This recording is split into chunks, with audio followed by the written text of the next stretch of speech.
Yo, what's up everyone, man? How we all doing? Bit of a random one. Weren't really planning on doing a video today, but I ain't really doing much else, so why not? You're here with the Norseman After Dark. This is where, like, halfway through the video we take... I'm joking. Someone told me to check this video out. It seems like a bit of a dumb video if you ask me, but, you know, given that my audience is largely American and I'm obviously British, I thought it'd be kind of funny. Let me answer this question. Could the US invade the UK if it wanted to? Right, spoiler alert, yes. I don't know what the what the contentious part of this video is going to be, but let's check it out. US armed might is far greater than that of UK. Wait.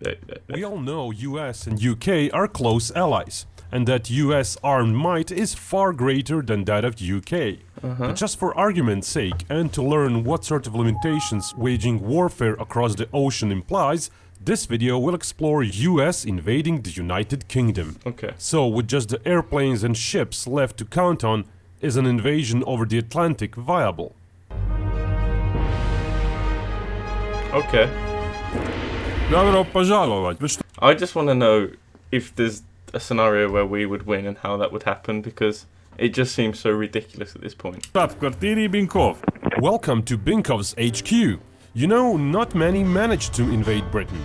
Ones that did were the Vikings. And if you like Vikings, War of Clans might be the browser game you're looking for. The gold coins and devices relocation item Go check for a out quick Clash of start. Clans. Play now Or and Clash of live, Vikings build and even. fight like a Viking. Yeah, that's cool. And now, could US military successfully invade UK if it wanted to? Right. Some rules will apply. No US gets allies. no overseas bases, and all other countries are impassable.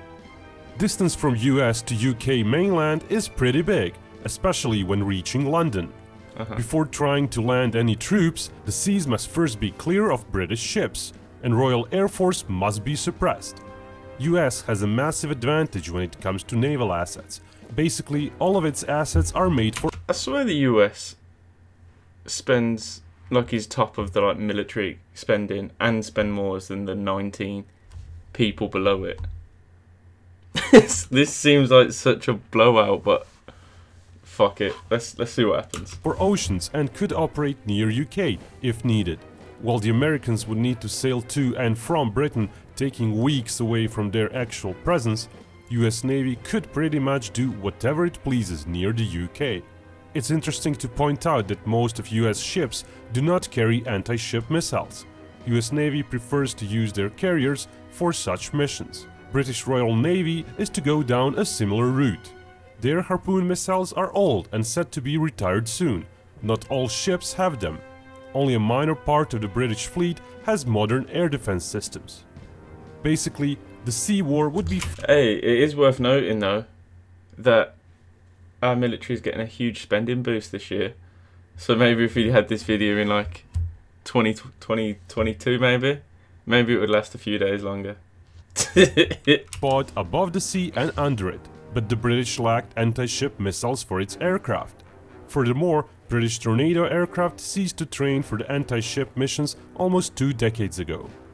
Basically, if UK had to try and do air raids against US fleet, it would be down to 2 weapons: laser-guided bombs and short-range tactical missiles. Brimstone in particular might be the weapon of choice. While its warhead is tiny, Brimstone 2 has a decent range. Still, against dozens of potent destroyers designed to deal with many anti-ship missiles at once, it's unlikely UK could do much. British best bet would be their submarines. They're fairly modern. Theoretically, the British could use their ballistic missile subs as attack subs as well, and speed up the entry into service of another astute sub, while keeping one Trafalgar running a bit longer, rummaging for retired sailors to crew it. Still, the British would be far outnumbered. US submarine fleet dwarfs theirs. Given a bit less time on station and British home advantage when it comes to resupply, the balance of power may not be quite 6-1. Still, it's no question the British subs would get hunted down within months. Aerial anti-submarine platforms would also play a large role. I'm still struggling to see, like, where the shock factor is in this. Like, I feel like if it was the US, it's just so dumb because the US spends so much more than everyone else that it would only be reasonable if it was like the US versus like Western Europe. But even then, it's like it's just kind of a blowout. The US versus China and Russia, maybe that's a bit more of a better, like, I don't know. You know, the British military in terms of its personnel, like I've heard from like a lot of sources, like I've got some mates in the army and whatnot. It's, you know, they're some of the best in the world, and I don't think that's really up for debate. You know, like the Royal Marines, the paratroopers, SBS, SAS, they're all extremely well trained.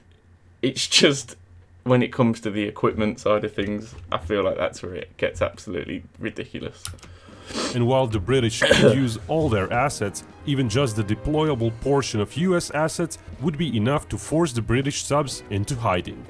Furthermore, US carrier-based air power would make it hard for British anti-sub helicopters to operate. The main force projection would be done by US carriers, naturally. US could choose whether to use more carriers initially and then have less available later on, or to maintain a smaller number on constant patrol. To defeat the British Air Force, the former is more likely. US nominally has 11 carriers, but only 9 air wings. It does have an additional support wing, which is a lot bigger. It may be the source of 1 or 2 more combat wings after some months of preparation. But crews aren't the only issue. Lifespan of a carrier necessarily involves lengthy maintenance periods. Important to note is that the deployable period doesn't mean the carrier can actually be on a mission the whole time. Usually 1 or 2 deployments are made during those 18 months. Missions are usually 6 to 8 months long, and several months are needed to prep the carrier and its wing for another mission. Shorter missions might give more deployment. Jeez, that really puts it into perspective about how things get very costly very quick. Like I was under no illusion that, you know, running an aircraft carrier might be a cheap thing to do. But, you know, the level of maintenance and expenditure that it costs to just keep it maintained is phenomenal. It's crazy. You don't really consider all this when you talk about, like, you know, going to war. I know all the armchair generals are probably screaming now, like, you're a dude. Like, I take into account the amount of hangar space per meter. Oh, just fuck off. I'm just a noob watching, alright, man, leave me alone. In the short term, but in the long term, they would require even more maintenance for every month spent out at sea. Because of all that, it's unrealistic US would send out more than 6 carriers at once, after a few months of prep time. Similar issues would affect the aviation assault ships. Perhaps 4 to 6 could be deployed at once, after some preparations. Grand total of combat planes US Navy and Marine Corps could muster in a few months long air campaign is thus smaller than the total number of US planes. US might fly in fresh planes to replace ones that got lost. Flying them over the ocean to a carrier would be doable. What could the British respond with? Royal Air Force is smaller than even the readily available US planes deployed on carriers. Another huge issue for the British would be their lack of air defenses. Everything they currently have are fairly low altitude systems, meaning the US would be free to bomb them from high up with guided weapons. UK would also suffer the US cruise missile barrage. While the Brits have some such missiles of their own, it's unlikely they would be used against the faraway US bases. Even the subs that could carry them would be better utilized for defense of the homeland. While not all could be launched at once, US could sustain the effort. The British Air Force... Is it just me that's still waiting for this big turnaround that makes the video a shock? Is it gonna happen during the land invasion? I don't know. Would be mostly paralyzed on the ground. US has also a much bigger recon platform fleet, especially when it comes to satellites. British lack those, as in the real world they timeshare some US spy satellites. US aircraft would be looking for targets as well. Britain would have no real means of scouting the US bases. US AWACS-type planes would be plentiful, while British ones would... Hey, don't sleep on us, man. When wartime comes about, we wake up. We wake up in wartime. We wake up. Sometimes we wake up a little late. Who was it we had? Neville Chamberlain. Yo, it's been a long day, man. I can't remember shit. When Winston Churchill took over, man, you give us a year. We was like bombing the Germans for a year in the Battle of Britain, and then I was like, all right, we've watched Europe gets torched. Maybe we should go to war now. I feel like it's not giving us credit. It's hard to watch, man. I feel like I'm selling my soul for views. Would mostly be trapped on the ground, with runways and highways being mostly inoperative. Thus the Royal Air Force would slowly get destroyed on the ground. When they would be able to get some planes airborne, they still may not choose to engage the Americans, as it's likely US attack waves would be made of close to 100 planes with possibly as many fighters as Britain would muster per each local interception, or more. The best Britain could hope for would be a roughly equal kill ratio in the air. And when the losses on the ground are included, over months of a protracted bombing campaign, US would still be left with a sizable force. All this didn't even include the US Air Force. While the scenario requires it to use the bases inside the US, Britain could be reached. At first, bombers would be deploying cruise missiles, but later on they would be likely used for bombing missions. But could the Air Force tactical plane... I hope all you fuckers are enjoying this, you know, because I'm not. I'm quite salty, I'm not gonna lie. I mean, I wasn't expecting anything else, but I'm quite salty watching it. Fleet help out as well. With very ample in-flight refueling, the answer is yes. US operates the world's biggest air tanker fleet. The Hercules-based tankers, however, are too small and would use most of the fuel just to get near Britain. Still, the remainder of the fleet has a substantial fuel offload capacity, and tankers could refuel each other. Such ops may sound complex, but compared to what the British did in Falklands War, they're fairly basic. The British used a dozen tankers to refuel themselves repeatedly, keeping the bomber refueled throughout all of the route. While all of the tanker fleet would not be available due to maintenance, the rest could still offload significant fuel loads just I love this little animation going on down here. outside Britain if needed.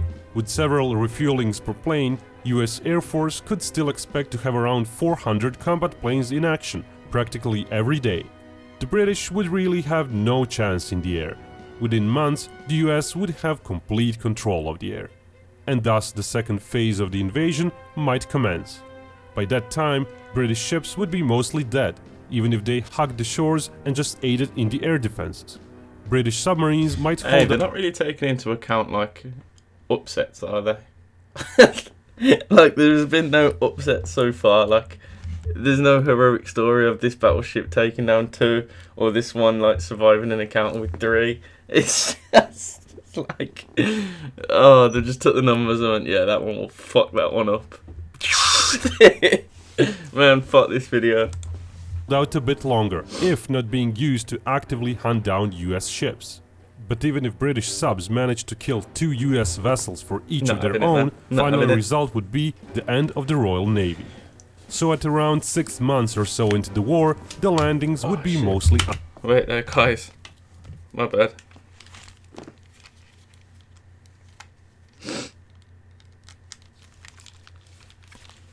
Sorry about that, I was just taking my frustrations out on this headset. It's just not what you like to see, man, this isn't. unopposed, except for the Royal Army defending the shores. 6 months would be enough for US to assemble pretty much all of their active and reserve assets. In addition to landing ships, US could count on numerous cargo assets of its Sea Lift Command and Reserve Fleet in case a port is secured. US Airborne could also help, with the numbers shown probably growing with newly trained paratroopers. Getting additional heavier equipment for them, however, would not be likely, given the time limit. US transport plane fleet is pretty big, and should be able to drop all the airborne troops within days. US could be looking at close to 30,000 troops during the first day, and close to 20,000 more the day after. Subsequent days would see fewer and fewer troops being added, and more supplies being brought in. The British would enjoy more soldiers than shown before. The reserve mentioned covers only the soldiers receiving some training periodically, and soldiers for whom some heavy equipment is stored.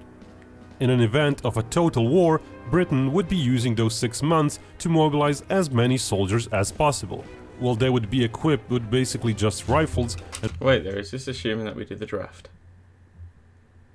UK population... Wait, UK population 66 million? No, it's not.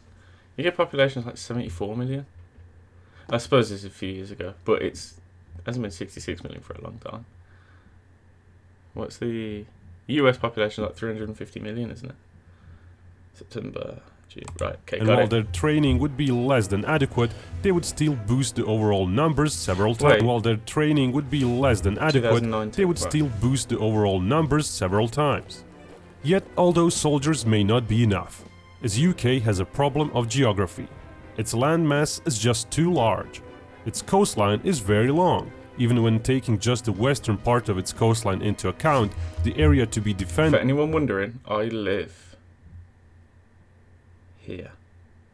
Probably here. Yeah. Just in case you was interested. Yeah. That is huge. And what about the islands?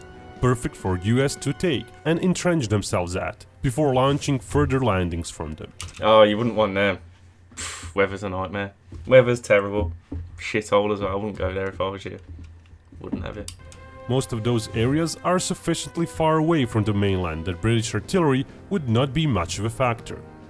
And what about Northern Ireland? There are just too many places for US to concentrate its assault on. The British would not be able to move their forces around easily and protect those islands or the Northern Ireland. So the islands would fall one by one. Then either Northern Ireland would be taken or part of Great Britain would fall. Hard to traverse overland Scotland would be an obvious choice, though that would also slow down US breakthrough as well later on. Cornwall or Devon are also decent picks, as British defenders lack room to swoop down on the US beachhead from all directions. This is where they train the Royal Marines. Just Though such Yes. areas, Wait room there. to swoop down here. Wait, no, sorry, here. That's where they train the Royal Marines. Just in case anyone was interested. It's kind of relevant, I guess. on the US beachhead from all directions. Though such areas would likely be more heavily populated by British military to begin with. Once the US manages to secure ports and airfields and brings in US Army reinforcements, it would be basically game over for the British. US would build up its helicopter force on the areas it has taken, which is considerable. While the British have a fleet of their own to help quickly distribute its forces where needed, their numbers are small.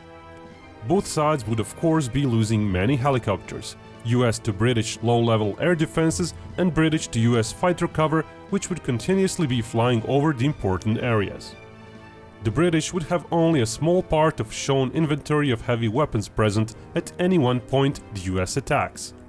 While US would also not be disembarking thousands of its Abrams tanks or 10,000 of other heavy combat vehicles, the overwhelming fire support coming from various directions would more than make up for it. Fire support from the ships may come in form of MLR units firing from the ships rather than actual gun barrage. US ships still lack long-range gun rounds. Attack helicopters are another way of concentrating force in one area quickly. But again, the British are far outmatched. I was just thinking about that thing about the artillery being on the firing your artillery from an aircraft carrier. It's pretty smart. I never even considered that. Even if just half of US numbers are present. The issue for the Americans would be time. As the scenario asks what can be achieved within 1 year, US would be under pressure to progress from their multiple beachheads. Northern Ireland is likely to fall within the 1 year time limit, but only minor parts of the Great Britain would be overrun by the Americans during the same time period. The British would put up a hell of a fight. Ground troop loss. What? Shut up. So hold on. We've just watched 13. We've just watched 13 and a half minutes of this guy telling us like, oh, the British couldn't do this, they couldn't do that, the Americans would fuck them up here, they'd kill them there, they'd absolutely outnumber them here, they've got no technology, blah, blah, blah. But then he goes, but Britain would put up a hell of a fight. Like, if you're trying to tell me we get better, just say it. Don't like give me all this shit and then try to slap my ass at the end of it and be like, oh, but you've done a great job. Fuck off. The British would put up a hell of a fight. Ground troop loss ratio would favor the British somewhat, but when Air Force and Navy losses are added in, where Britain would suffer more heavily, the US would come out fine. With added large chunks of conquered territory, the US could... If the video is could the US invade the UK? Well, obviously America's going to come off better because America didn't get... We're not in America. I know what he's saying about military losses, not like civilian losses as well, but I feel like that was kind of... I don't know. I'm just salty. That's what it is. It's just salt. Call itself a victor. Big thanks goes to all... Fuck this guy. I'm joking. I hope you've enjoyed that. 14 minutes of just watching me salty, frustrated, hurt. I could come up with a million scenarios as to why this isn't right, but I'm not even going to come across as a hater. I'm going to do it. Plus, I think the biggest factor that would stop a US coming is they'd land the troops in like Scotland. They'd have a look around and think, it ain't even fucking worth it, lads. We're off. Not they wouldn't say it in that accent, but you know what I mean. But yeah, glad you got to see me sell my soul for 14 minutes. Hope you're happy. I think that deserves a like, a comment, and a subscribe. And if you don't, well, you're just a typical yank, aren't you? And besides, hold on a minute, hold on. If this video was real, you would have showed up a year late anyway, so you would have missed the time period anyway. Fuck it. I'm only joking. Right. Take it easy. Fuck the lot of yous. And see you soon.